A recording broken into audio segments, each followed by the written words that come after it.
My name is Susan David, and I work for Hampton Family Forests, and I do community outreach.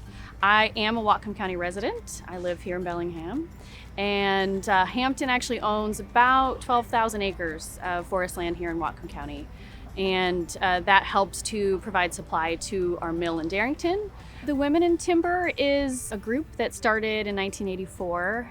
A few of the women here in the industry saw that there was a need to show people, what people were doing in the woods. And so the group got together, created a charter for Whatcom County, and have been doing the tour basically ever since. And there was a need to really get elected officials, community leaders, and other public members out in the woods. I think as foresters, we don't do real good in a classroom setting, but put us in the woods, we can talk to people, show them what we do. We're looking for potentially unstable slopes. So if we see that, if we know it's unstable, we look for another location. If we're not sure, we ask a geologist. All of us in society have an opinion about what our neighbors should do and what we should do in our forests. And this tour is unique in that it gets people out into the middle of the practices. It's not just seeing after, it's seeing it in action.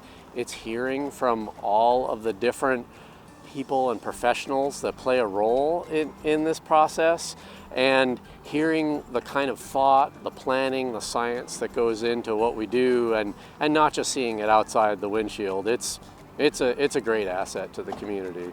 We have about 1 million acres of forest land in Whatcom County, and most of that is federal land. 2/3 of it actually is federal land. There's about 20% or so that's privately held, either through large industrial landowners or small forest landowners. And then we have DNR, which is about 10%. You're going to hear a number of different stories today. You're going to get a lot of different perspectives today. DNR, we manage trust lands, so they are designed to generate revenue for our beneficiaries. There are specific entities, beneficiaries, that receive those revenues. So examples are the county that the land resides in. So we're standing in Whatcom County here, so DNR manages lands that generate revenue that go to Whatcom County and its junior taxing districts. Today on site, one of the sites that we visited, we had looked at about a 300-acre area where we were planning a timber sale.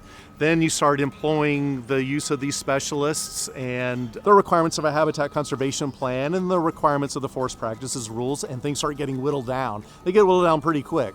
So we went from a 300-acre area we were looking at to a final harvest that wound up being 188 acres, I believe. So it's a lot of expansive land base, but really what's ultimately available for us to manage for our beneficiaries is much smaller. We estimate anywhere between 40, maybe as high as 50% of the land base is in some way, shape, or form off base, which means we're not harvesting on it, or we're doing very light touch management. It's not the kind of management that really generates real substantial revenues for the beneficiaries. So, we're left with somewhere, 50 to 60% we are harvesting on. That's what's producing the revenues for our beneficiaries. So it's a tremendous amount of property that is actually off base. In Washington State, we look to a variety of sources for the raw materials to supply our mills. And the state timber sale program, honestly, was a attractive reason for investing in Washington. We really want them to understand is our working forests are being managed sustainably. And, we've got different landowners that have different objectives. Here in Whatcom County, there's a concern about setting aside more timber, and actually probably 80% of the trees in Whatcom County are already set aside. So the working forest part of it is where we're trying to show people that we can sustainably continue to harvest timber and protect the environment.